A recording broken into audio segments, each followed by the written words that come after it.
Secretario General de Comisiones Obreras, Fernando Fernández, profesor IE University, consultor internacional, y en los próximos minutos se incorporará Fátima Báñez, exministra de Empleo y Seguridad Social. Les pido un poco de silencio, por favor, y que tomen asiento. Un poco de silencio, comenzamos. Es que no vemos. Sí. Muy buenas tardes a todos. Lo de las pensiones deslumbra casi tanto como esos maravillosos focos que tenemos ahí enfrente. Bueno, esta mesa que tengo el honor de moderar en el marco de esta convención del Partido Popular aborda, obviamente, uno de los asuntos centrales de la agenda económica, social y política de España del presente y del inmediato futuro. Yo me voy a limitar a lanzar algunos insights a modo de titulares rápidos que permitan un poco encuadrar lo que es el debate y luego daré la palabra a los ponentes para que nos den su visión sobre el futuro, el presente y el futuro de las pensiones. Rápidamente, tenemos un sistema de pensiones con tres problemas fundamentales: un problema económico, un problema social y un problema político. El problema económico es un sistema que genera en los últimos 10 años unos déficits crónicos muy elevados que se han traducido en un nivel de endeudamiento creciente y, además, cada vez en tasas mucho más elevadas. Eso no obedece a causas coyunturales, no es un fenómeno que obedezca básicamente a un deterioro de la coyuntura, incluso a la caída del empleo, sino es un problema estructural anclado en dos puntos centrales. En primer lugar, una evolución demográfica muy negativa, que además empeorará en los próximos años, que es lo que se llama la tasa de dependencia, es decir, el porcentaje de gente mayor de 65 años sobre la población en edad de trabajar, entre 16 y 64, que pasará de un 30% en lo que está en estos momentos a prácticamente el doble en el 2050, y en paralelo otro fenómeno estructural, que es que el diseño del sistema de pensiones hace que la relación entre la pensión media y el salario medio tenga una ratio muy elevada, mucho más elevada que la de los países de nuestro entorno. Esto genera un problema social. Tenemos una estructura poblacional y una evolución potencial de la fuerza laboral en España, en el que un segmento cada vez más pequeño de la población va a tener que soportar las pensiones de nuestros mayores, y eso genera indiscutiblemente una tensión en el medio y largo plazo en la que la equidad intergeneracional sobre la que se basa el sistema va a sufrir un serio embate, porque si el sistema se mantiene en los niveles y en la estructura en la que está planteado ahora, tendremos que optar entre comillas, sacrificar el nivel de vida de nuestros mayores o sacrificar el nivel de vida de las futuras generaciones. Ante esta situación, se han planteado a lo largo de los últimos 20 años todo tipo de reformas, y esas reformas se han limitado en líneas generales a establecer retoques o parches en el sistema sin abordar el problema estructural. Las pensiones en España es el famoso dilema del cascabel y el gato, quien pone el cascabel al gato, y el problema que pensábamos que era un problema a largo plazo se nos ha echado encima, tanto por factores coyunturales, en este caso la evolución de las variables macroeconómicas y fundamentalmente el deterioro de las cuentas públicas, como por el tema que hablábamos de su evolución a medio y largo plazo. Yo creo que en este sentido, y termino para dar el paso inmediatamente a los ponentes, tenemos que elegir probablemente entre dos modelos. Es decir, la idea de seguir haciendo parches en un modelo cuyos problemas son estructurales, o plantearnos una reforma sustancial del mismo. El primer camino conduce solo a dos salidas, que es recortar prestaciones o subir impuestos, o una mezcla de las dos, con lo cual los costes sociales, económicos y políticos de esas medidas son o pueden ser muy negativos, o afrontar el problema de fondo haciendo una combinación muy razonable que permita equilibrar lo que es un sistema de pensiones que sea sostenible financieramente, compatible con un estímulo o un fomento del ahorro voluntario. El problema es un problema serio y no se nos oculta, pero eso no es nuestra tarea, obviamente, las dificultades políticas que plantea esto. Es un tema de una enorme sensibilidad en el que en estos momentos un planteamiento racional choca de una manera frontal con un ambiente en el que obviamente el populismo y la demagogia ejercen un papel fundamental en la discusión de estos temas. Sin nada más, me gustaría iniciar la mesa redonda en espera que llegue Fátima. Me da igual que respondáis cualquiera de los dos. José María, me gustaría un poco que veas cuáles serían tus planteamientos de reforma del sistema a medio y largo plazo que lo haga sostenible, si consideras que esa reforma es urgente, y que nos hagas un poco el esbozo de cuáles son los costes y beneficios en las que se puede incurrir en su puesta en marcha. Muchas gracias. Bueno, buenas tardes. Lo primero que pediría, si alguien manda aquí, no sé si Pablo, que a ver si podéis bajar estas luces, porque nos están aplicando un tercer grado. O sea que una cosa es la transparencia y otra que nosotros no os veamos a vosotros y estemos deslumbrados. Si alguien pudiera bajar un poco estas luces, se lo agradeceríamos, supongo que los tres. Y Fátima cuando llegue. Vamos a ver. Bueno, o de Podemos o de otras cosas. Bueno, vamos a ver. Yo creo que este es un problema que no se ha suscitado ahora. O sea que yo creo que las fuerzas políticas de este país, este discurso, estos problemas, los tenían presentes cuando en el año 1995, el 6 de abril, se suscribieron todas el llamado Pacto de Toledo. Se llamó Pacto de Toledo porque la comisión que lo estuvo preparando hicieron una última reunión para hacer una especie de resumen ejecutivo en el Parador de Toledo. Y entonces eso lo suscribió todo el mundo. Entonces, en aquel momento también había una inquietud bastante propalada en relación con la sostenibilidad del sistema. De hecho, se estaba anunciando y está escrito que este sistema en 10 años habría quebrado. ¿Que habría quebrado? No quebró.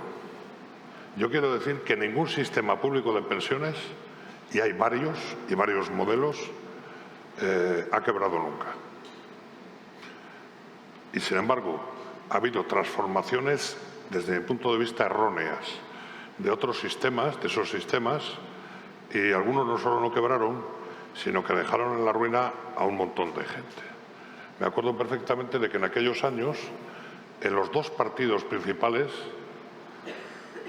estaba gobernando entonces el Partido Socialista, había partidarios de un análisis como el que ha hecho Lorenzo, en los dos, y eran partidarios de modificar el sistema de forma que fuera transformándose de un sistema de reparto a un sistema de capitalización. En los dos partidos. Y en los dos partidos había debate. Yo, como he tenido la suerte de tener amigos en los dos partidos, me sé el debate de memoria. Concretamente, por aquella época estuvo en Madrid el señor Piñeira, que es una persona conocida, y este señor venía a vender el modelo chileno. El modelo chileno se modificó al final del penúltimo mandato, bueno, por llamarle penúltimo mandato, del general Augusto Pinochet. Y entonces se transformó en un sistema de capitalización. Se gestionó por bancos, algunos de ellos españoles, Fernando lo conoce bastante mejor que yo, pero fijaros cómo sería la cosa, luego pasaron las cosas que pasaron, que el general Augusto Pinochet reservó el sistema de reparto y de caja única solo a los militares. Supongo porque eran los que le estaban sustentando fundamentalmente en el poder, o porque el sistema era bueno.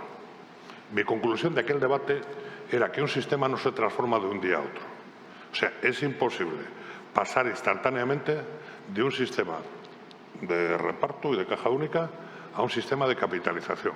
Porque el sistema de reparto y caja única se basa en la siguiente cuestión. A final de mes, la caja está llena con todo lo que haya y a principio de mes se vacía con todas las obligaciones que hay que pagar.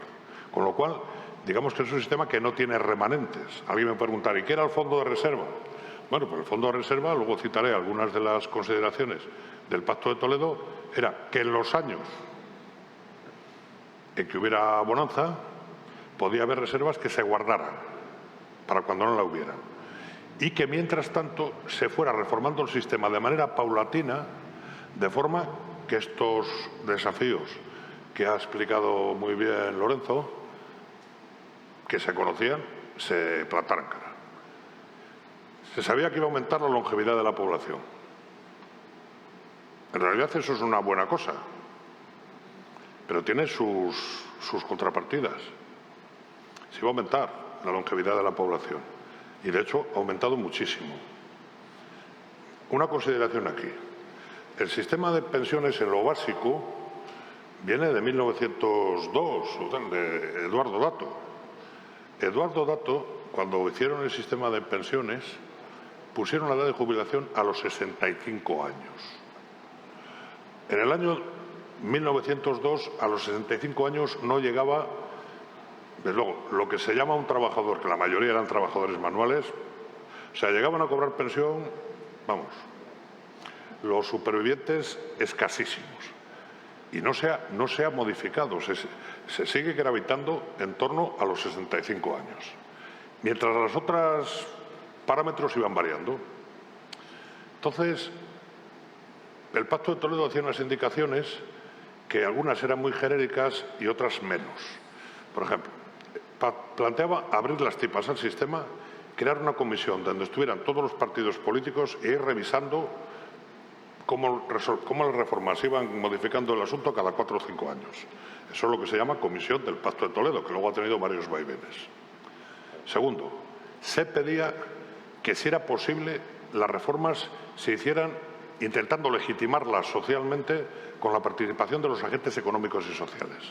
Y en esos años yo creo que la participación de los agentes económicos y sociales sirvió para abrir camino a varias reformas. Yo pongo un ejemplo.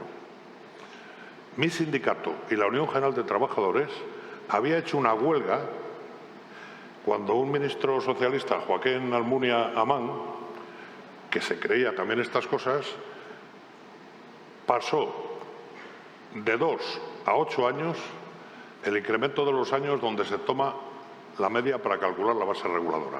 Y eso provocó una huelga general.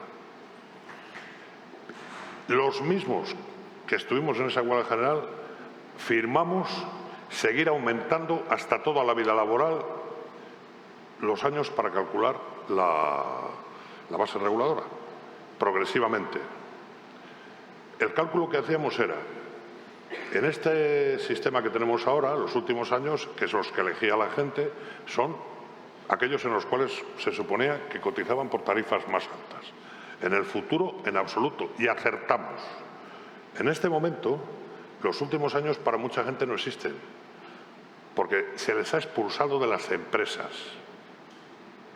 Se les ha expulsado de las empresas. Bueno, ahí enfrente tenéis la naval. El capital humano se despreció. ¿Por qué? Bueno, porque las empresas, por los motivos que sea, también tienen que cambiar, por un problema de competencia internacional. Yo el acuerdo que firmaron cuando se construyó Navantia estaba también allí y me pareció positivo. Y de hecho ahora tienen trabajo y fabrican submarinos y otro tipo de cosas. Pero un hachazo. Entonces, nunca en España se ha conseguido que la edad real de jubilación fuera la edad legal, la del BOE. Estamos todavía por debajo.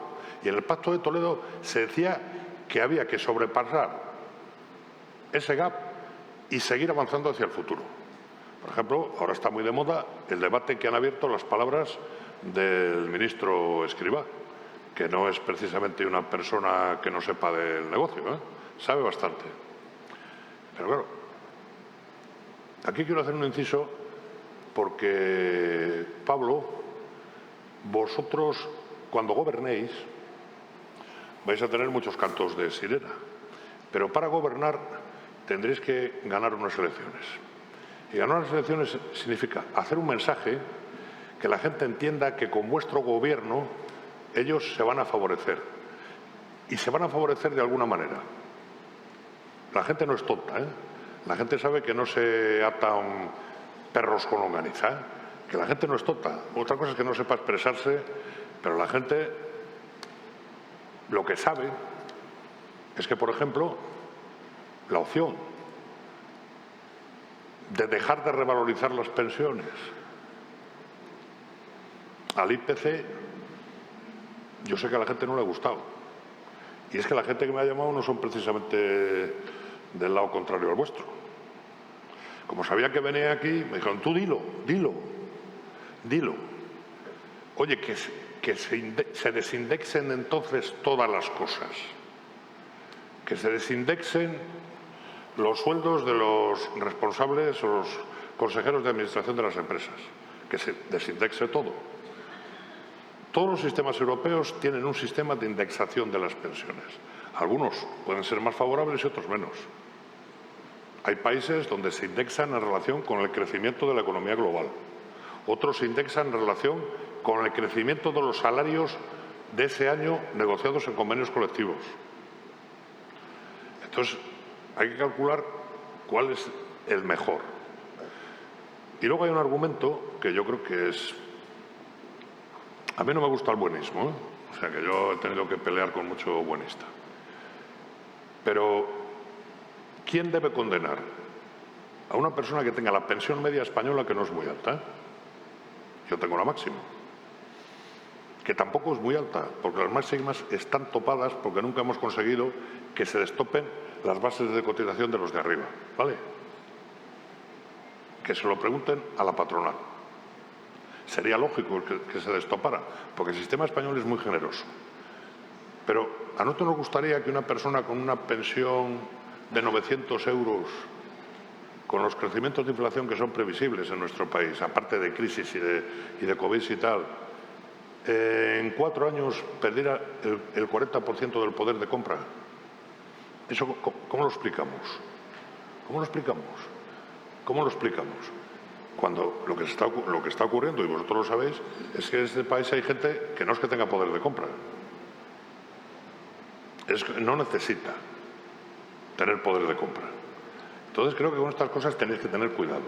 Y los mensajes, una cosa es que sean claros y otra cosa que vayan en contra de la posibilidad de que se abra camino una alternativa, como vosotros, que sois la única alternativa que hay, al Gobierno de España. En el Pacto de Toledo se dijeron bastantes más cosas y algunas se han cumplido. Por ejemplo, se habló de hacer converger los regímenes especiales con el régimen general y eso ha avanzado muchísimo. Se habló de separar las fuentes de financiación, reservando las contribuciones de empresas y trabajadores para las prestaciones contributivas y que lo otro, lo que no es contributivo, los complementos de mínimos, las PNCs, se pagaran con impuestos generales. Eso fue un proceso larguísimo y creo que todavía no ha terminado. Y no ha terminado porque el patrimonio de lo que es la seguridad social incluye también bienes que están funcionando por otras cosas. Por ejemplo, para el ministerio que tuvo a bien dirigir mi amiga Ana Pastor. Todo el sistema sanitario español es patrimonio de la seguridad social. Eso no va para pensiones y no se puede enajenar. Entonces,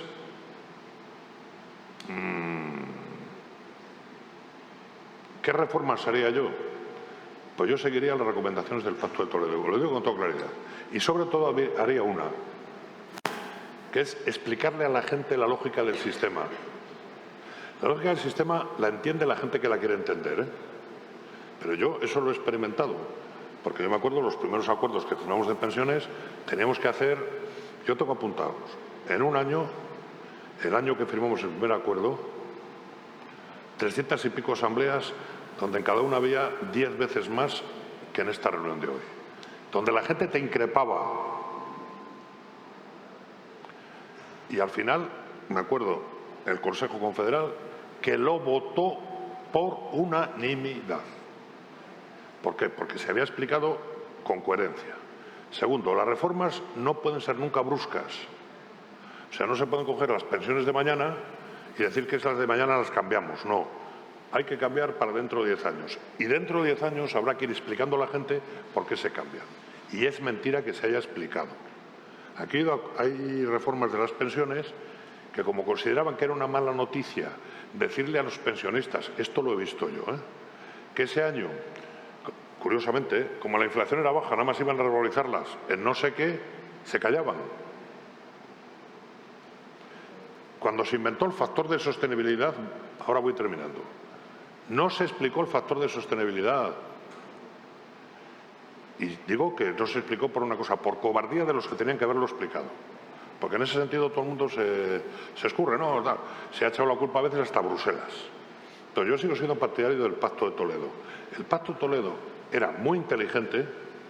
En este país, en relación con reformas radicales, ha habido, desde los pactos de la Moncloa, una tradición muy fuerte de consenso en la que yo creo que ahora los que tenéis que estar sois vosotros. Lo digo así de claro. Lo digo así de claro. Y vosotros sois la alternativa, no hay otra. No hay otra. Entonces, claro, bueno, gracias por los aplausos, pero este señor que está ahí de la barba, seguro que estos aplausos le dan un poco de prurito, Porque cuando tengan que torear, el problema no es llegar al gobierno, el problema es gobernar. Y el problema es gobernar para todo el mundo. Y lo que tenéis enfrente no es que sea muy poderoso, es que es muy astuto. Muy astuto. Yo con esto termino.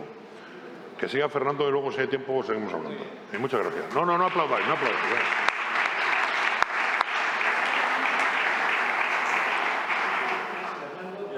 Ahora intervienes tú. A ver. Dos apuntes que me gustaría que siguieras con tu intervención, pero que tengamos en cuenta dos apuntes a raíz de lo que ha dicho ahí José María. Uno, que me parece importante. Adecuar las pensiones al IPC puede ser óptimo o no es óptimo, pero hay que tener en cuenta que cuesta 4 puntos del Producto Interior Bruto en los próximos años. Y que el factor de sostenibilidad, la eliminación que ha hecho el Gobierno, cuesta 0,6%, 0,6 puntos adicionales. Luego, la contrarreforma en pensiones del Gobierno tenemos que contar con 5,1 puntos. Y luego es verdad que nuestras pensiones en términos absolutos son más bajas que las de la media europea, pero son más bajas porque nuestro nivel de renta y productividad es más bajo. Pero lo relevante es la tasa de sustitución, es decir, cuánto recibe una pensión media respecto al salario medio del país. La tasa de sustitución en España es el 72,7%, la media europea es el 45%. Fernando. Bueno, gracias. Está bien que ya empieces a prejuzgar lo que voy a decir, Lorenzo, en tu mejor estilo. Bueno, muchas gracias, es un placer estar aquí. Yo voy a hacer una intervención probablemente anticlimas respecto a la que ha hecho José María y seguro que no cosecho ningún aplauso. Voy a dar varios datos de partida del sistema y luego voy a detenerme un poco analizando las reformas que se han ido produciendo, el globalismo del que hablaba José María, y voy a acabar proponiendo una reforma un poquito más radical, ¿no? Tienes 10 minutos. Y voy a ser muy rapidito. En primer lugar, el déficit del sistema no hace más que crecer, como todos sabéis, pero voy a hacer primero un tema sobre la indexación, ya que ha salido, ¿no? Una cosa que me llama siempre la atención cuando hablamos de indexación es que nos olvidamos de que es una inmensa transferencia de rentas entre generaciones. Lo que estamos es transfiriendo rentas de los más jóvenes a los más viejos. Y a lo mejor eso es lo que queremos hacer, pero luego no deberíamos de sorprendernos que la gente joven se desvincule del sistema. Porque si alguien, la única clase, el único grupo demográfico... Hombre, Fátima, ¿qué tal? ¿Cómo estás? Muy buenas. El único grupo demográfico que ha mantenido su capacidad adquisitiva durante toda la crisis son los pensionistas. Y esto es importante hacerlo. Y quizá por eso lo que tenemos es un desapego de la juventud muy fuerte. Pero bueno, como decía, vamos a hablar un poquito del sistema. El gasto en pensiones contributivas no para de crecer, ha aumentado más de 6 puntos del PIB desde los años 80. El año 21 acabará en torno al 13% del PIB. El gasto en pensiones va a estar por encima del 13% del PIB este año. A la inversa, o por senso contrario, los ingresos han mantenido prácticamente estables en los últimos 10 años, los últimos 15 años, ligeramente por debajo del 10% del PIB. En términos brutos, vamos a tener un déficit del sistema de pensiones por encima del 3% del PIB, que son más de 35.000 millones de euros. Esas son las transferencias que el Estado realiza a la seguridad, al sistema de la seguridad social. El sistema no quiebra, porque lo que está detrás del sistema es la capacidad de pagar impuestos de los ciudadanos españoles. El Pacto de Toledo, y ya sé que me vais a saltar la yugular, es una ficción, es una preciosa ficción, pero no se ha cumplido nunca. El sistema se sostiene por la capacidad contributiva, por la presión fiscal a la que sometemos a los ciudadanos españoles. Presión fiscal que va aumentando todos los años para poder hacer frente al desajuste del sistema. Y todos los años nos inventamos gastos impropios que se los quitamos del sistema general, decimos el sistema general está en equilibrio y subimos los impuestos para pagar esos gastos impropios, ¿no? En un sistema, por cierto, parecido a esto de inventarse deudas históricas en las comunidades autónomas. Ahora que está el presidente, que no se enfade mucho conmigo, es una cosa habitual cuando uno ve el debate de la asociación autonómica, ¿no? Cuando alguien quiere beneficiar a una comunidad, pues nos inventamos una deuda histórica, y no voy a decir con Asturias, que es de donde yo soy, para que nadie se ofenda, ¿no? Bueno, pues esto es un poquito lo que está pasando en los gastos impropios. Bueno, por tanto, la necesidad de reforma del sistema es una obviedad. Dos datos adicionales. Porque, claro, los sistemas de seguridad social hay que ponerse en el contexto de lo que es posible y factible en nuestro entorno. Datos europeos, no voy a hablar de datos de todo el mundo. La tasa de reposición, es decir, el porcentaje de la cuantía de la pensión respecto al salario el día de la jubilación, está cerca del 75%, es la más alta de Europa. La más alta de Europa. Es decir, tenemos un sistema que es extraordinariamente generoso. Serán bajas las pensiones, porque el salario medio en España es bajo. No porque el sistema de pensiones sea poco generoso, que es un problema distinto. Por lo tanto, la tasa de reposición, insisto, es la más alta de Europa. Pero la tasa, lo que llamamos la tasa de beneficio, la cuantía media de la pensión sobre el salario medio, es el cuarto más alto de Europa. Es decir, son datos de la OCDE, no me los he inventado yo. Es decir, con cualquier indicador que miremos, el sistema es extraordinariamente generoso. ¿De qué dependen los ingresos del sistema? Bueno, pues fundamentalmente dependen del crecimiento del PIB y de la masa salarial. Un dato.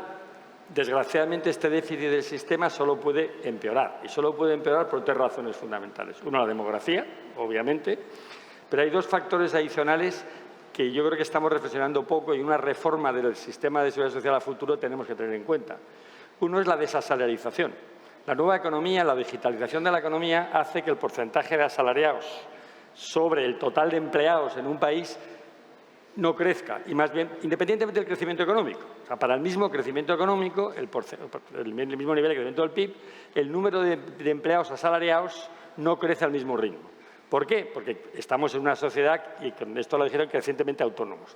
Y el problema es que las bases de cotización de los autónomos son y serán manifiestamente, sistemáticamente, por debajo de la base de cotización de los asalariados. Esto es España y en todos los países del mundo. Por lo tanto, eso genera un déficit adicional por razones que no tienen nada que ver con el sistema español, pero que conviene tener en cuenta. Y la tercera razón fundamental es lo que llamamos, y no me quiero detener para no dar una teórica, es la desmaterialización de la economía. La desmaterialización de la economía significa que hay muchos empleos que son mucho más difíciles de gravar, muchas bases imponibles que son mucho más difíciles de localizar. Y, por lo tanto, la capacidad de ingresos fiscales va a estar condicionada por razones fuera del sistema, pero que tenemos que tener en cuenta cuando hacemos proyecciones a futuro. Lo dejo ahí. Bueno, ¿los gastos de qué dependen? Los gastos dependen fundamentalmente de tres cosas. Dependen de la demografía, del porcentaje de pensionistas sobre el porcentaje de población, dependen del crecimiento económico, básicamente, del crecimiento de la masa salarial, pero básicamente del crecimiento económico, con la mención que he hecho antes, y de la generosidad del sistema. Si los ingresos no crecen y los gastos siguen creciendo, tendremos que trabajar sobre los tres componentes del gasto. Sobre la demografía, es difícil trabajar a corto plazo. Creo que España tiene un problema de natalidad, tenemos un problema serio de natalidad, no solo en el caso de que no solo afecta a las pensiones, sino a muchas otras cosas, pero es ingenuo pensar que las políticas, por muy bien que hagamos políticas natalistas, no van a resolver el problema de la seguridad social a corto plazo. Luego tenemos que trabajar fundamentalmente sobre la generosidad del sistema y sobre el crecimiento económico. ¿Y por qué insisto en el crecimiento económico? Porque hagamos lo que hagamos con el sistema de pensiones, hay dos consideraciones generales que me parecen fundamentales, dos condiciones necesarias para que el sistema sea medianamente sostenible o para que no quiebre del todo. Uno, que tengamos crecimiento económico. Por tanto, la primera condición del sistema de pensiones es que la economía crezca, que el PIB español crezca por encima del 3%. Y eso es la mejor manera de asegurar que dilatamos en el tiempo esa bomba de natalidad. Pero la segunda condición, tan importante como el crecimiento económico, es la consolidación fiscal. como tenemos que recurrir crecientemente a ingresos fiscales, a ingresos tributarios para hacer frente al déficit del sistema de pensiones, tenemos que tener un sistema, un déficit público que sea contenible. Si tenemos un déficit estructural de 5% del PIB, cifras del Banco de España, de los servicios de estudios más habituales, hoy es mucho más alto, el déficit estructural, el ajustado del ciclo. Si a eso le añadimos, como dice la mayor parte de los estudios, una tendencia de crecimiento de 3 puntos en los próximos 20 años, con un déficit crónico estructural de la economía española de 8 puntos del PIB en 10-15 años, el sistema de pensiones no va a ser sostenible, porque no podremos tener… Por lo tanto, primera receta, insisto, crecimiento económico, segunda receta, consolidación fiscal. Bueno, si queremos ajustar ingresos y gastos, permitidme que haga muy rápidamente un análisis un poco, si me permitís, profesoral, un poco, de qué cosas hay, qué podemos hacer por el lado de los ingresos y por el lado de los gastos. Empecemos por la reducción de los gastos. La manera más obvia es aumentar la edad de jubilación, ¿no? Cuando uno piensa cómo podemos reducir los gastos, pues aumentamos la edad de jubilación y, como muy bien decía José María, es verdad que el sistema, la edad mínima, la edad de jubilación a los 65 se fijó con la esperanza media de vida a 62. Por lo tanto, obviamente, era un sistema para proteger a aquellos que afortunadamente vivían por encima. Hoy, el sistema paga pensiones de media por más de 20 años, de más de 20 años. Y eso, en toda Europa, ¿eh? Y eso tiene, obviamente, unas implicaciones muy claras. El problema de la edad de jubilación en España, que también lo ha dicho José María, es la diferencia entre la jubilación efectiva y la real. Pero en esto tenemos que ser muy claros. El problema de la jubilación efectiva en España tiene mucho que ver con que socialmente la única forma de hacer ajustes de plantillas es vía jubilaciones anticipadas. Y aquí tengo una ministra de Trabajo y un antiguo secretario de comisiones que me van a saltar a la yugular. Pero es evidente que la única manera y tenemos que empezar a educar a la sociedad española de que yo no entiendo por qué le parece más aceptable a una persona de 55 años despedirla y, por lo tanto, colocarla de parada permanente, que es lo que de hecho pasa en el porcentaje muy alto, bueno, disfrazado de autónomo unos años, para que no se note mucho que está parado, pero de facto parado y no va a volver a encontrar un puesto de trabajo nunca, en vez de colocar a una persona de 35 o 40 o 25 años en el paro y gastarse en formación y diciéndole, mire usted, lo que tú hacías, lo que usted hacía, lo siento, pero el mundo ha cambiado, no hay demanda, le voy a financiar 2 o 3 años de recualificación profesional para que busque trabajo en otro sitio. Insisto en este punto porque creo que gran parte del debate de pensiones es un debate cultural. Es verdad que tenemos que cambiar hábitos de la sociedad española y tenemos que cambiar fundamentalmente las jubilaciones anticipadas como mecanismo de regulación de empleo.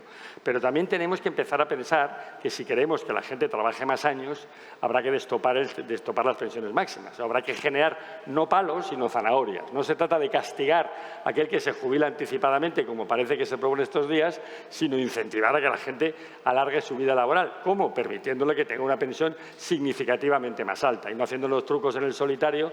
Es decir, le gana a usted 3.000 euros más un año y el resto de su vida le va a cobrar lo mismo. Pues dice, mire usted, se queda los 3.000 euros y me voy a jugar al tenis a mi casa, que ya estoy mayor y llevo muchos años, ¿no? A correr. Bueno, segundo problema por el lado del gasto, aumentar la contributividad.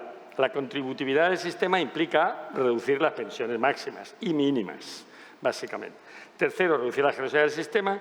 Cuarto, traspasar gastos fuera del sistema, que digo que no soy muy partidario. Por el lado de los ingresos, incrementar las cuotas, pero obviamente incrementar las cuotas significa aumentar la presión fiscal en España, y eso tiene un recorrido muy limitado. Eliminar los topes salariales, eleva brutalmente la presión fiscal sobre los colectivos más cualificados y, por lo tanto, es un desincentivo a la mano de obra cualificada.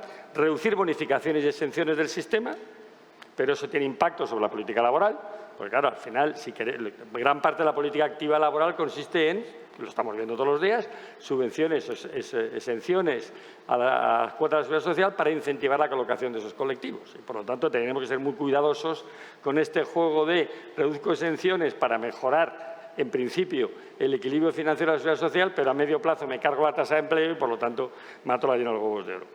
Y, la más fácil, completar cuotas con otros impuestos. Este es un tema que nadie quiere hablar, pero que es fundamental, que no tiene solución.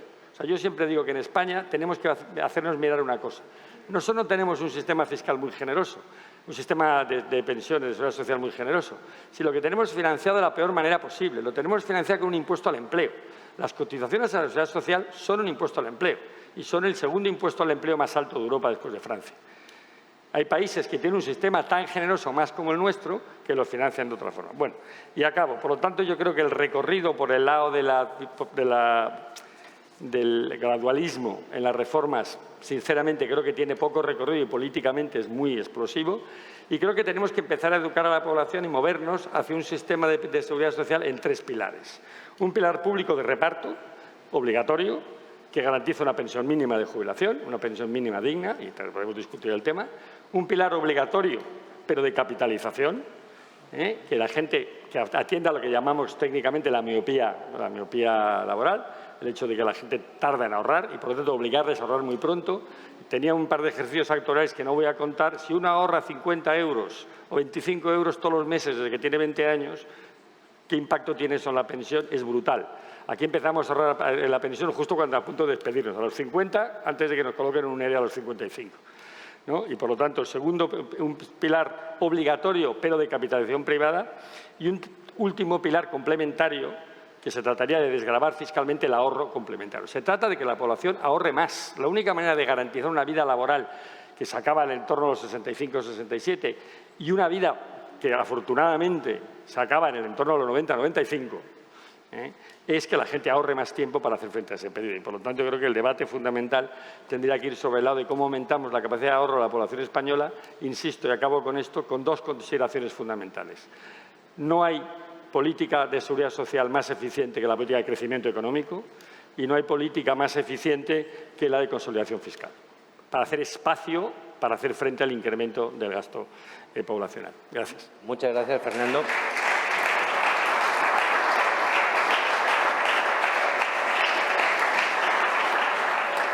Muchas gracias, Fernando. Bienvenida, Fátima.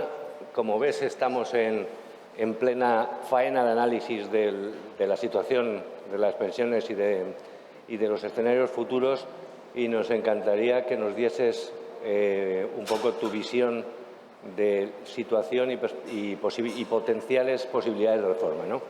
Muchas gracias. Perdonad que haya llegado un pelín tarde, pero ha habido un problema con el coche del aeropuerto, pero he venido escuchándoos en streaming, lo cual gracias, Pablo, porque igual que me ha pasado a mí, seguro que hay muchos españoles que están pendientes de esta convención que es tan importante, porque de verdad creemos en España y de verdad creemos en la sociedad española. Y quiero empezar por ahí.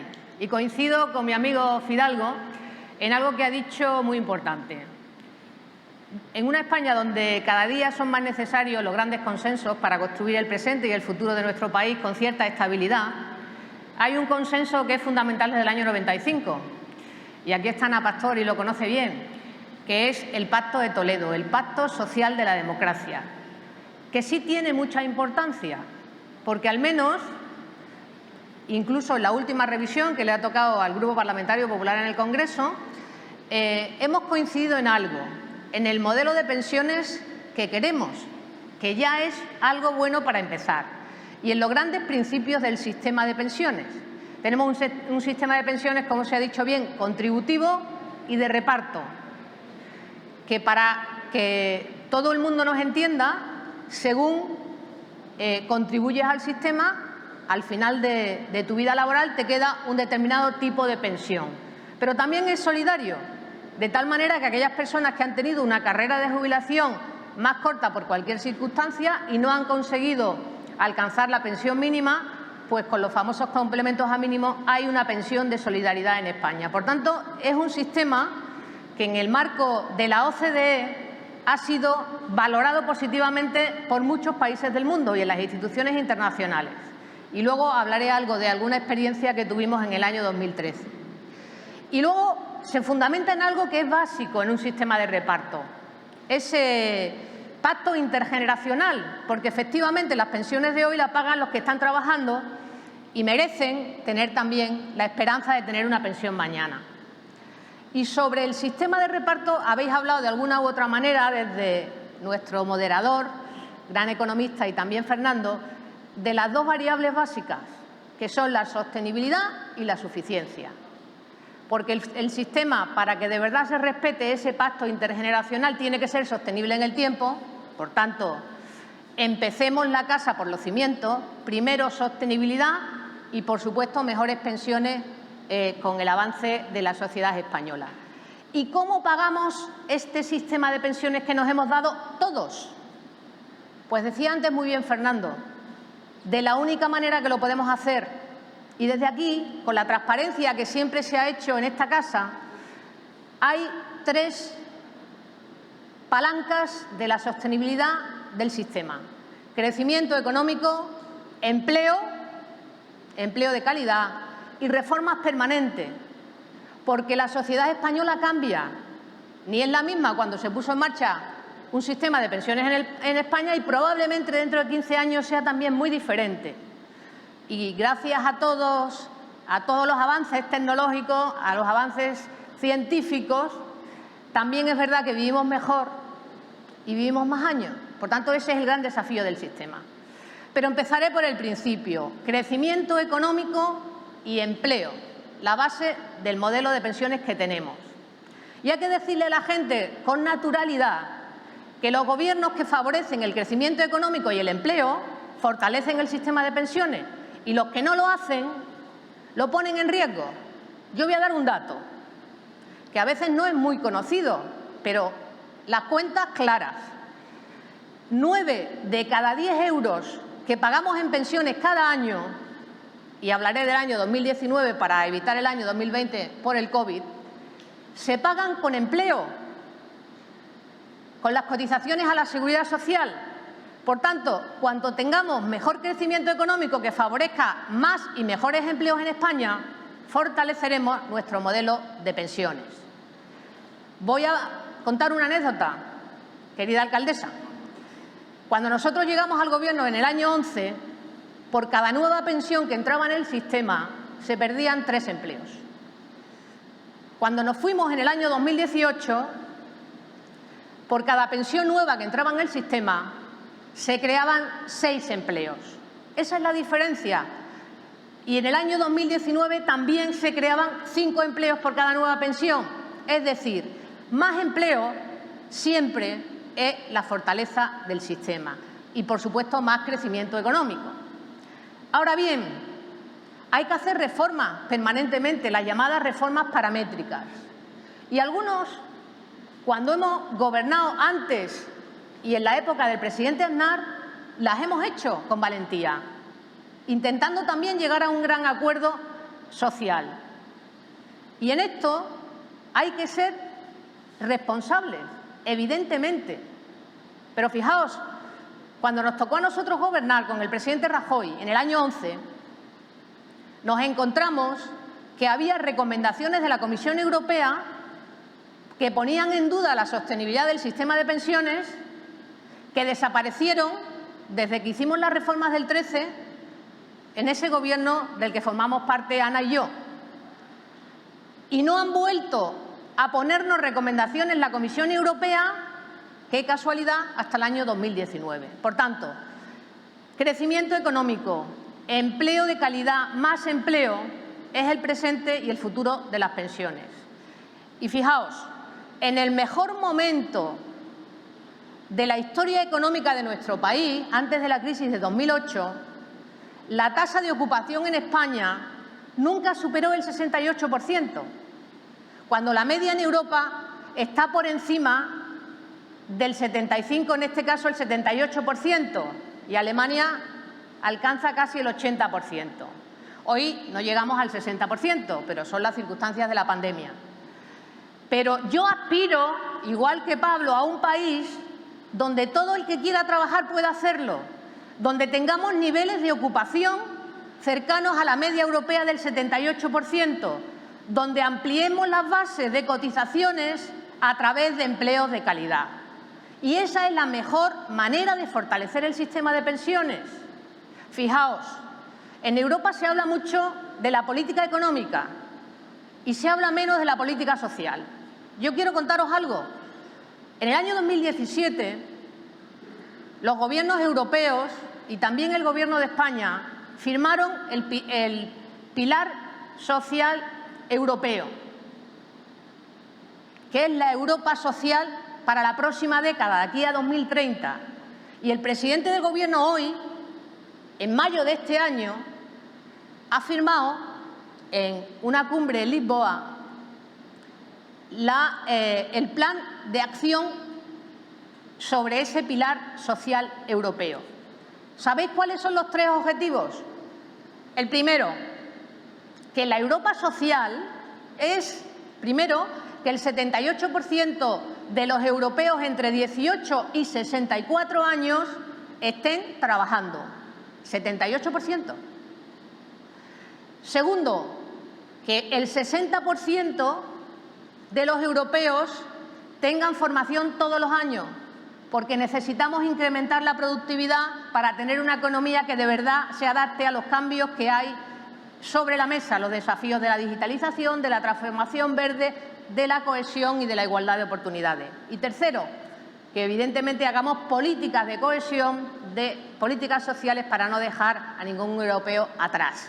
Pero el primero es el empleo, porque la mejor política social es crear empleo. Y para eso, crecimiento económico. Y para eso, políticas económicas que favorezcan ese crecimiento económico. Y ahí hay que trabajar, por supuesto, en el diálogo social, porque los sindicatos y la patronal tienen que comprometerse también con el modelo de sociedad que tenemos y con nuestro modelo de bienestar. Y, por supuesto, los partidos políticos en el Parlamento y en el Pacto de Toledo tienen que seguir siendo responsables y valientes. Y luego, perdonadme, pero algo de sentido común. ¿Qué es reformar? ¿Qué es reformar? Fernando, reformar es cambiar para mejorar. Entonces, si hasta el año 19, con las reformas del año 2013, la Comisión Europea, que analiza cada semestre en Europa las políticas económicas de nuestro país, les daba confianza en términos de sostenibilidad del sistema de pensiones, lo que hicimos en el año 13, si lo queremos de verdad cambiar, que se presente la alternativa a la sociedad con transparencia.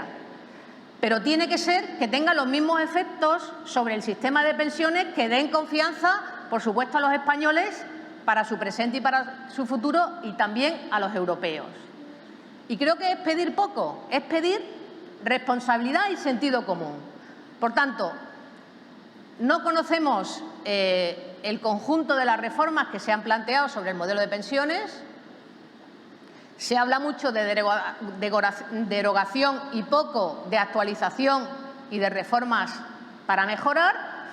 Y yo lo que creo que el sistema de pensiones que sea sostenible y que las pensiones sean suficientes en el futuro depende de nosotros, de todos los españoles, cada uno en el ámbito de nuestra responsabilidad. Y lo primero que tenemos que hacer es pedagogía.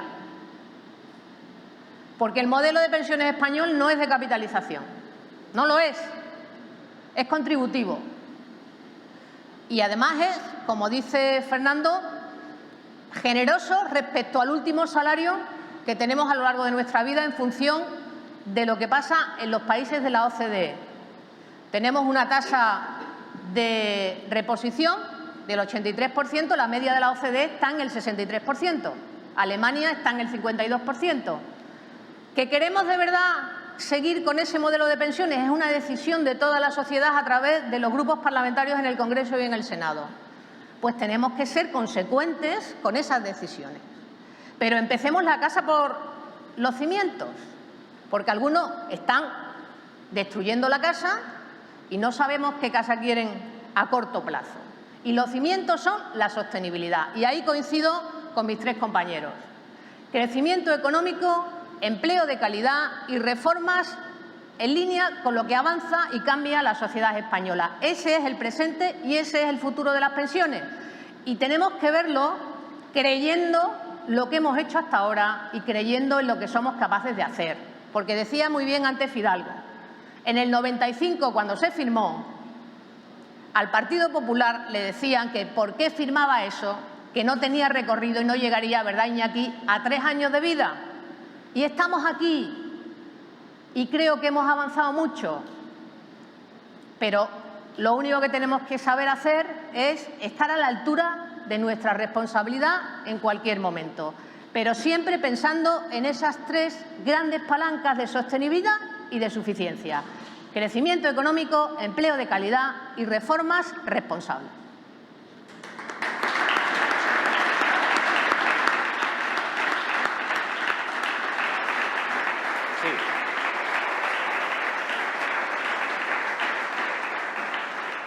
Muchas gracias, Fátima. Si queréis, os podéis hacer los comentarios sobre lo que habéis dicho nosotros. Lo que os ruego es que seáis lo más breves y precisos posibles. Yo voy a hacer... vamos a ver. Voy a decirle una cosa a Fátima. El resto de las cosas lo voy a decir por el camino porque Fátima y yo nos vamos juntos para Madrid. Vale. Y se lo diré en el coche. Primero, Fátima. Fátima es una mujer voluntariosa, ¿eh? Le echas un encono positivo y dale que hay que creérselo y tal. Yo ya sé que tú te lo crees. Lo que no tengo tan claro que todo el mundo crea lo que tú dices. El problema es que cuando tú lanzas una creencia tuya, con esa letra te escriben otra música, ¿eh? Vale. Y a Fernando. Vamos, a Fernando y yo somos amigos y compañeros de trabajo, ¿no? Entonces, yo creo que el horizonte está donde ha dicho Fernando. Estoy absolutamente de acuerdo.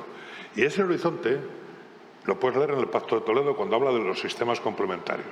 El Pacto de Toledo, en una de sus recomendaciones, dice que como las pensiones siempre serán menores a los salarios, conviene que los trabajadores puedan dotarse de sistemas complementarios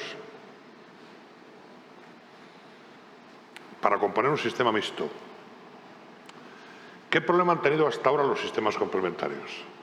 Que la gente lo suscribe por un asunto fiscal, ¿eh? No es un asunto de previsión social. Y yo tengo amigos que tienen un sistema complementario y dicen, joder, a mí es que fiscalmente esto me ha desgravado, ahora lo saco y eso no es previsión social. Previsión social es para el final. La evolución en otros países europeos, cuando se ha abordado la reforma del sistema, por ejemplo, en países nórdicos o en el Reino Unido, ha terminado con eso. Ha terminado con un mix que yo creo que tendría que ser en un plazo de 8 o 10 años universal y obligatorio, donde todo el mundo tenga su parte en el sistema de reparto y un sistema complementario que puede ser público o privado. De hecho, en el Reino Unido es público. El Reino Unido es público. Eso es un colchón amortiguador de cualquier cosa. Segundo, es una lección para que la gente sea previsora. Pero estamos en España, ¿eh? España tiene un problema con el ahorro privado. O sea, que nosotros hemos llegado donde hemos llegado no porque seamos ni más tontos ni más listos que los alemanes. Es que tenemos la historia económica que tenemos, la historia política que tenemos, etcétera, etcétera. Y en España el ahorro de las familias se ha ido al ladrillo, que es un bien que en otros países no se considera un bien de primera necesidad la posesión de una vivienda. Viven de alquiler toda la vida y tal. Y aquí la cultura del alquiler no ha estado desarrollada. Y eso no desarrolla en una generación, ¿eh? Y en España el ahorro de las familias, yo creo que va todo a tener su casita en Madrid o su casita en Mérida y si tiene un piso en Alicante para el verano de puta madre. O en Cubiera o no sé dónde. Entonces, bueno, ese ahorro es muy difícil de liquidar y todos los experimentos que se han hecho, como lo de la hipoteca inversa y la de Dios, han fallado. Entonces, yo creo que el modelo al que hay que aspirar, y yo leo el Pacto de Toledo y encuentro eso que ha dicho Fernando, es plantearse como horizonte y explicar solo a la gente lo del sistema mixto. Hasta ahora el sistema mixto tenía el problema de la rentabilidad, que era que los productos que se ofrecían cuando te ibas a cobrarlo, aquello, ¿vale? ¿Por qué? Porque los gastos de gestión eran bastante más altos que los gastos de gestión de seguridad social. Entre otras cosas, porque el Pacto de Toledo también planteó mejorar la gestión de la seguridad social. Y ha mejorado un montón, ¿eh? O sea, cuando se firmó el Pacto de Toledo, el reconocimiento de una pensión llegaba igual de media 2 o 3 meses después, ¿eh? Se montó el CENDAR, se montó toda esta historia y, joder, eso, ahora las pensiones, yo lo he visto, en 15 días se cobran. Bueno, entonces, se informatizó todo el sistema. Cuando estábamos discutiendo estas cosas, queríamos que se cruzaran los datos de la Seguridad Social con los de la agencia tributaria y no nos dejaban. ¿Por qué? Porque había empresas que cuando se hacía la vida laboral había huecos de cotización ahí y tal. ¿Y cómo llenar los vacíos de cotización? Es metiendo pasta. Porque la gente era ya a punto, no hacía un convenio especial y tal. Y entonces hay que buscar esas empresas. Han desaparecido. Han desaparecido. El sistema de empresas en España, la mayoría dura media generación. Nosotros, no es el sistema alemán. Entonces, yo creo que marcándose el horizonte que ha planteado Fernando es como se han hecho las reformas en todos los países europeos. Con lo cual, se ha conseguido que no quiebre el sistema público, que haya una base para recoger a la gente que puede estar más jodida y, segundo, hacer que la economía sea más dinámica, ¿vale? Y que la gente sea más previsora. Para mí, eso es el mejor modelo de desarrollo para mí del Pacto de Toledo. Ahora, eso requiere una cosa, que es que os pongáis de acuerdo. Yo sé que el Parlamento de ahora no es el que hizo el Pacto de Toledo, es otra cosa, pero que os pongáis de acuerdo el centro derecha y el centro izquierda, que fueron los que hicieron el Pacto de Toledo, y los demás se adhirieron, se adhirieron los catalanes, se adhirieron los vascos, y también había esos tirones, porque además, yo digo una cosa, una economía comprometida es una economía más competitiva si tiene el compromiso de toda la sociedad, porque la cohesión es competitividad y productividad, y la no cohesión echa para atrás la productividad y la competitividad. Una máxima. Yo, como sabéis, soy médico y termino con la máxima hipocrática. Hipócrates, de cos, es el padre de la medicina, pero es que Hipócrates fue discípulo de Sócrates antes de dedicarse a la medicina. Y nos enseñaban en las facultades los aforismos de Hipócrates, y me acuerdo que el primero que nos enseñaba, porque yo tenía un catedrático en selectivo que nos obligaba a aprendernos de memoria, el primero era: lo primero, no dañéis. Y entonces eso se podía interpretar como, coño, es un consejo al médico joven de que antes de operarle la rodilla a Lorenzo se lo piense, porque igual no hace falta una cirugía. ¿Qué va? Lo que decía este señor era socrático, y Sócrates decía: hacer bien nada más es una cosa, es no hacer el mal. Es mi consejo, Pablo. Haz el bien y no hagas el mal. No te vas a equivocar en la puñetera vida.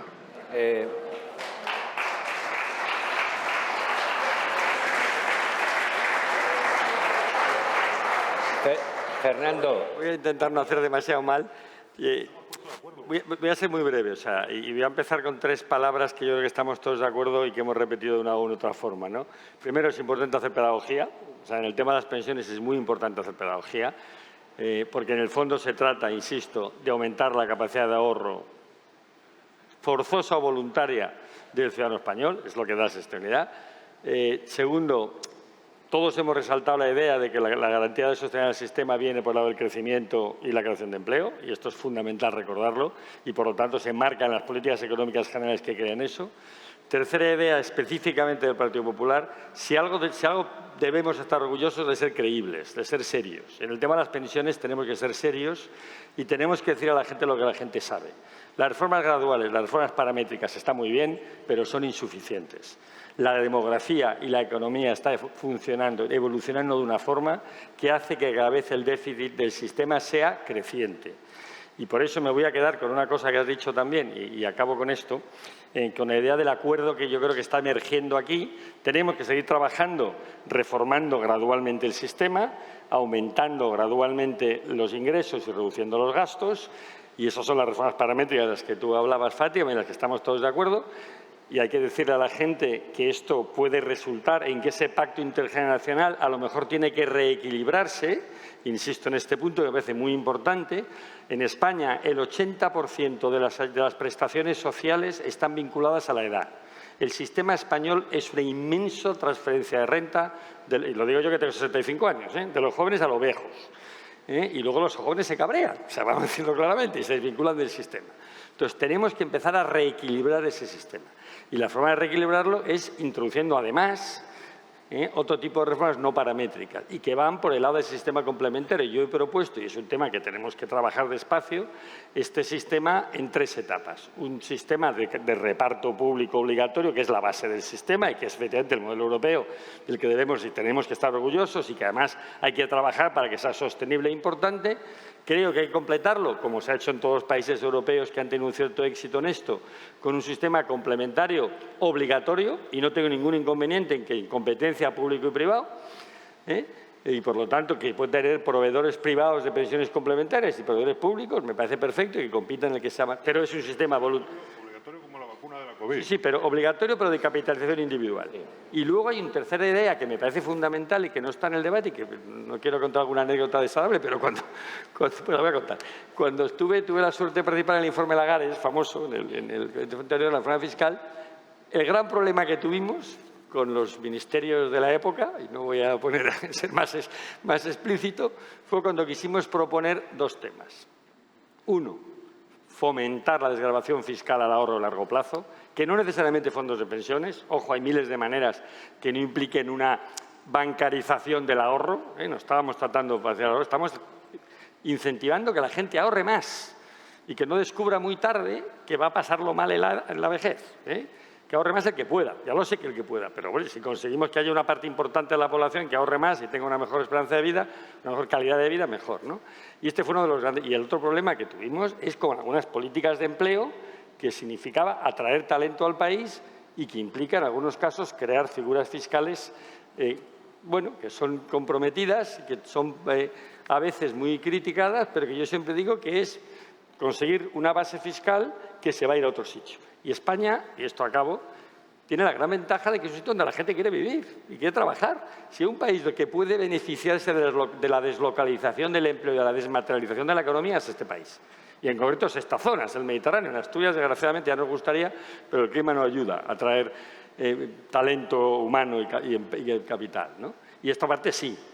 Pero eso significa un marco regulatorio, un marco fiscal que aumenta la capacidad de crecimiento con salarios altos y, por lo tanto, con una base fiscal mayor, ¿no? Y lo dejo ahí.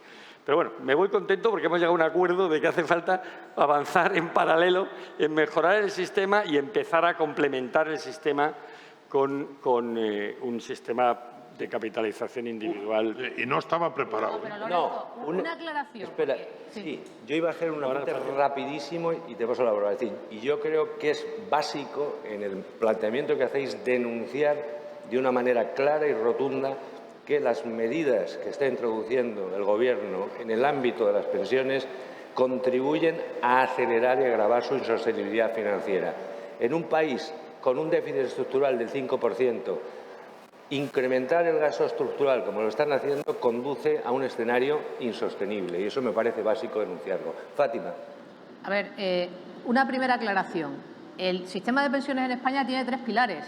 El público, el segundo, planes de empresa, de previsión de empresa, y el tercero, los planes individuales que tenemos cada uno de ahorro.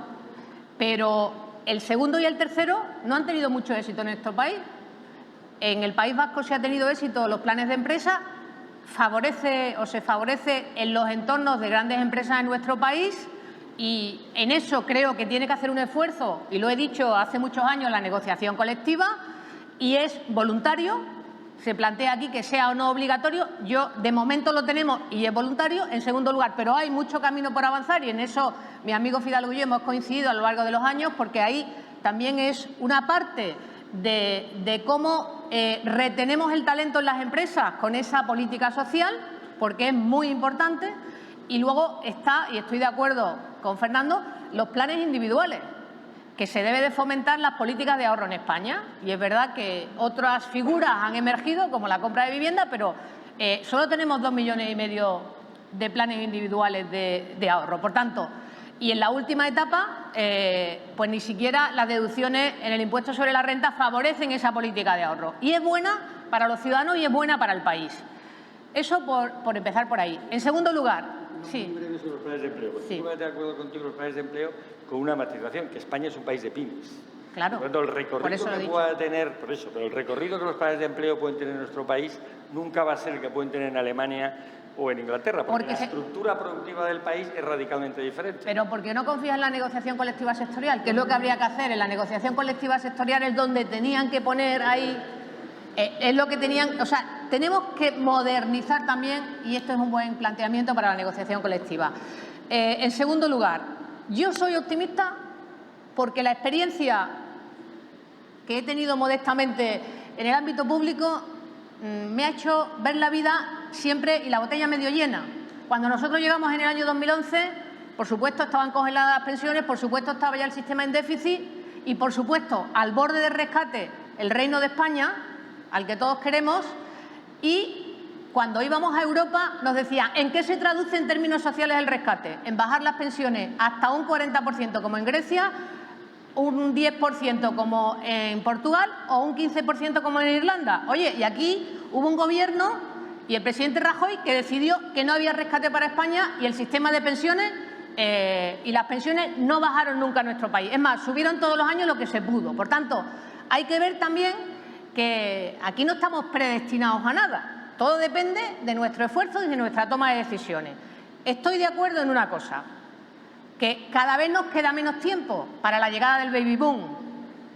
Y es verdad, si tú quitas las reformas que daban garantía de sostenibilidad al sistema, insisto, las del 11 y las del 13, o la quieres cambiar y aumentas los gastos de manera exponencial, pues obviamente sin una alternativa a corto plazo, pues hay incertidumbre. Pero nosotros estamos aquí también para dar confianza. Porque, oye, para eso están los gobiernos y para eso están las alternativas en los gobiernos. Y yo confío en que haya un partido pronto en mi país, que el proyecto que lidera Pablo, que haga una política de crecimiento económico, de creación de empleo de calidad de manera intensa, porque no hay mejor manera de crear riqueza en España y fortalecer el crecimiento económico que creando oportunidades de manera intensa en nuestro país, y ahí había mucho que hablar de políticas fiscales, de políticas laborales y de políticas de cohesión y de políticas de competitividad. Y luego, por supuesto, hacer las reformas que toquen cada momento, porque, insisto, la sociedad española evoluciona, cambia, y el buen desafío también que es el que vivimos mejor y vivimos más tiempo. Pero nuestra obligación también es, desde la prudencia, dar un mensaje de esperanza y de confianza a la sociedad española, que no hacemos todos lo mismo. Y yo confío en el Partido Popular.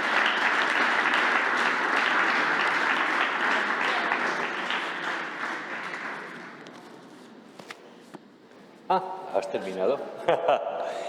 Vamos a ver. Yo me gustaría, en el escenario en el que estamos y que vamos ya en el último tramo del panel, que me perfilaseis un poco más la estructura o articulación de los dos pilares, el ahorro, el estímulo del ahorro voluntario y el estímulo de los planes de empresa, desde un punto de vista que, uno, no han tenido desarrollo porque la negociación colectiva no los ha abordado, y dos, desde el punto de vista fiscal, obviamente, habrá que conceder beneficios que en un escenario de tensiones de ingresos sobre la seguridad social y el sistema puede generar problemas, aunque creamos indiscutiblemente en que la bajada de los impuestos sobre el ahorro contribuye a su acumulación y demás.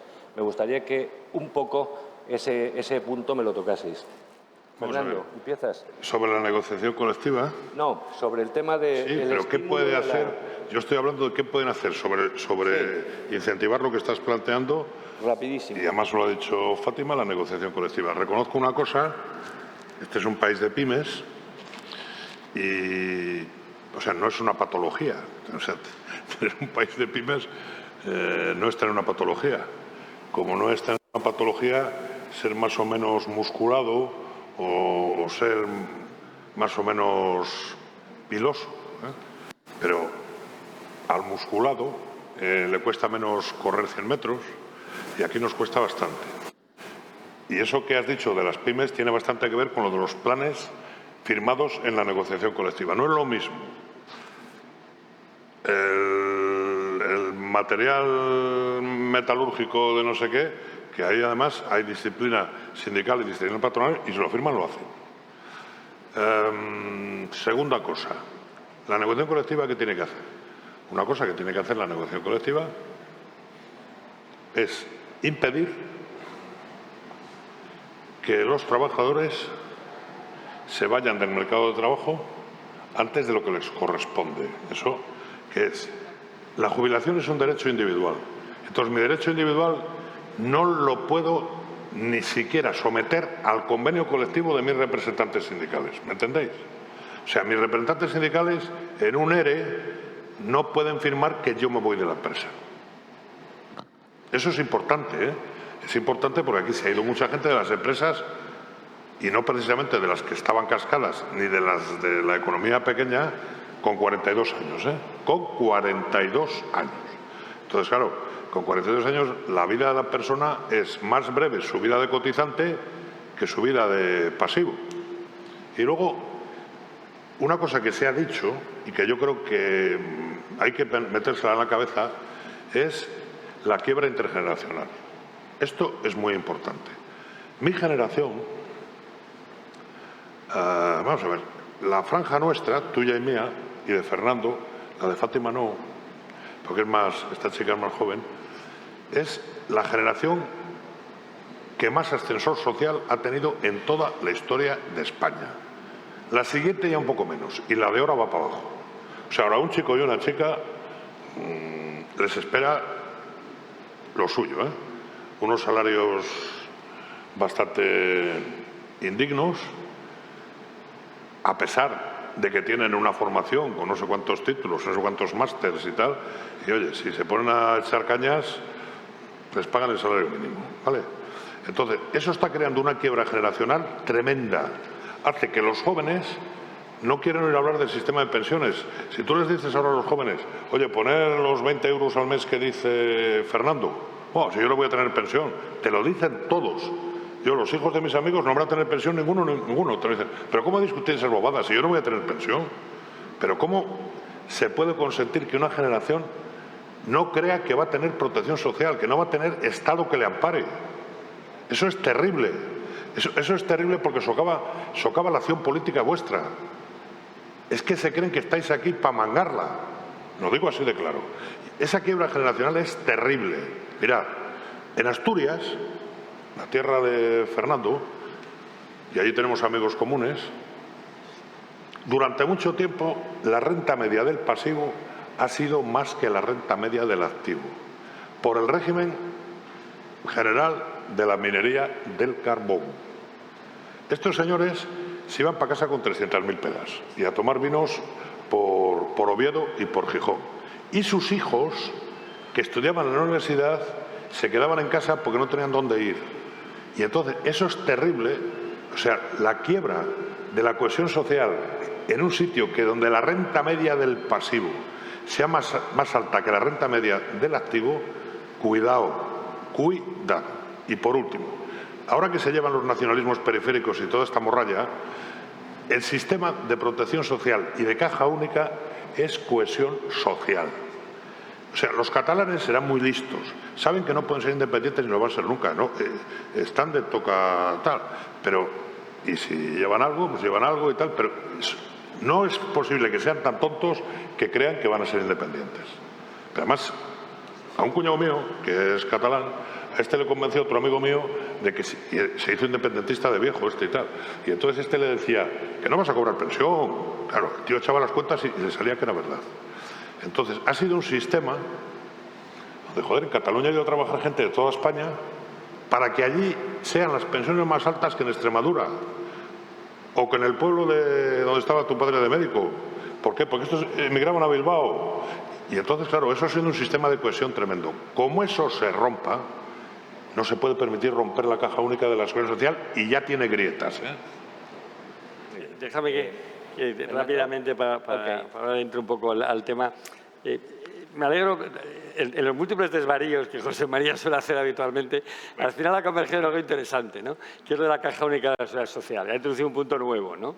Porque yo creo que este sí que es un tema fundamental. En todo sistema de reparto, por definición, el tamaño de la tarta es fundamental para poder repartir. Entonces, como troceemos la tarta, hay menos donde repartir.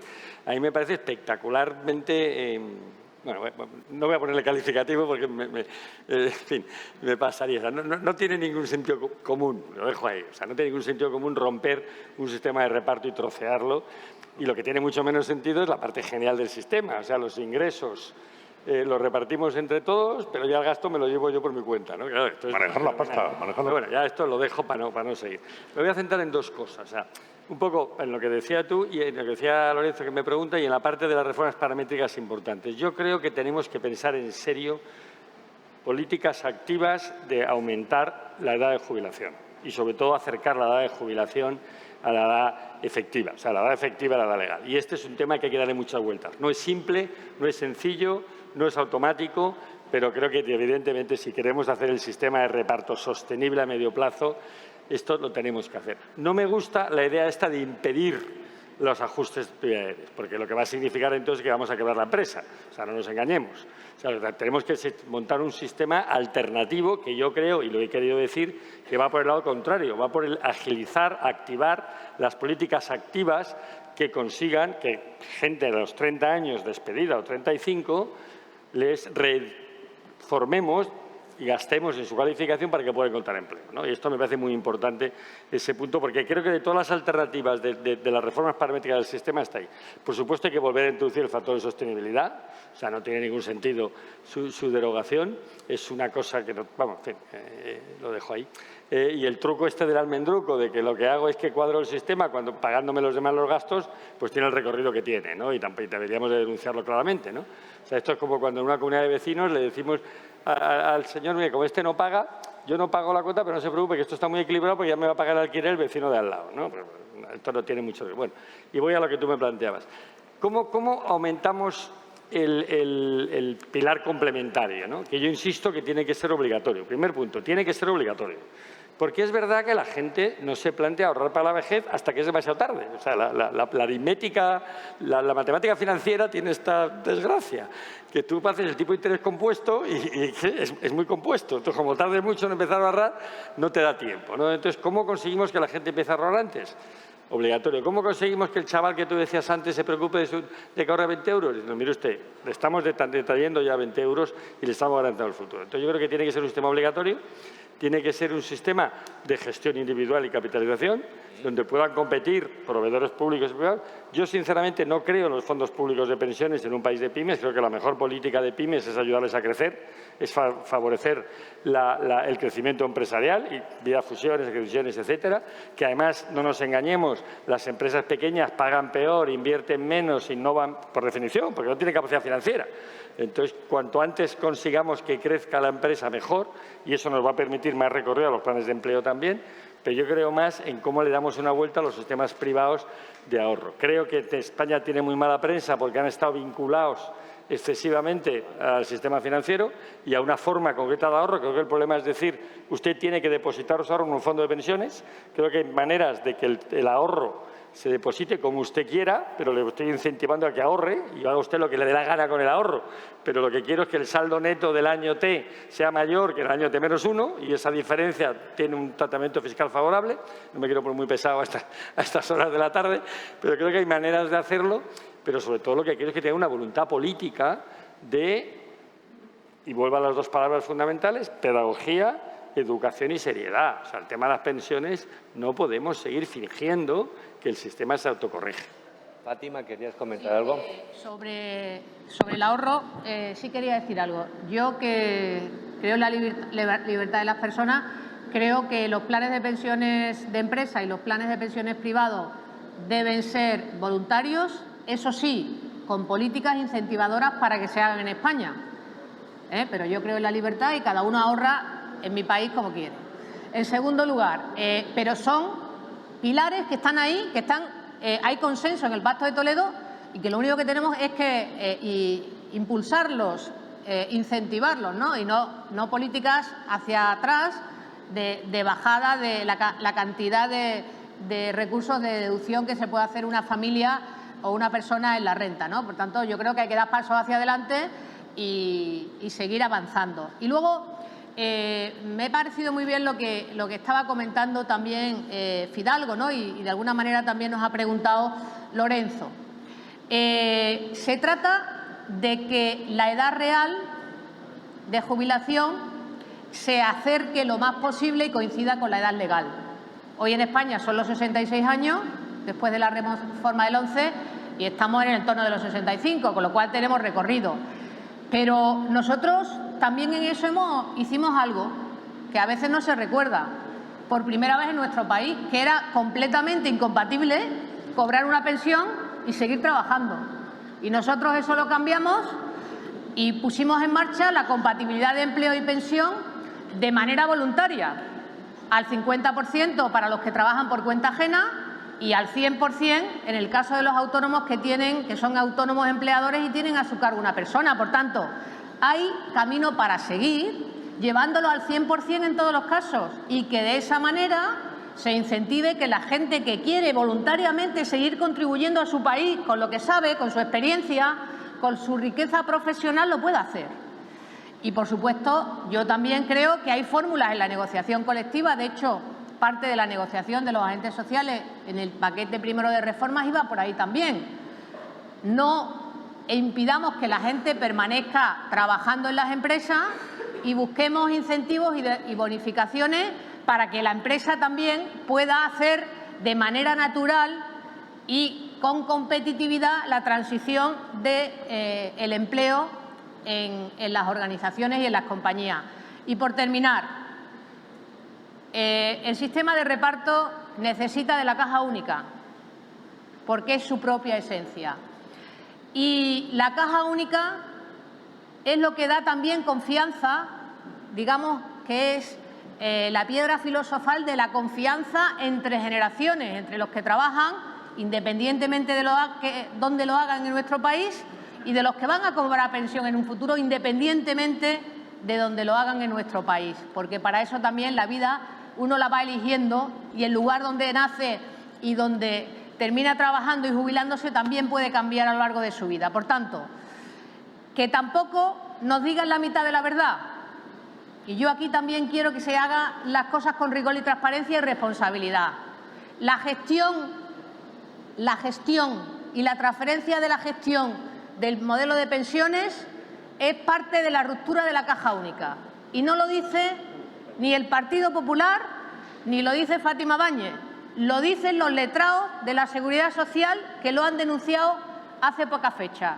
Y también como funcionarios públicos muy responsables merecen también nuestro reconocimiento por decir la verdad en todas las circunstancias, porque su obligación primera es defender a España y defender el modelo de seguridad social que nos hemos dado entre todos los españoles.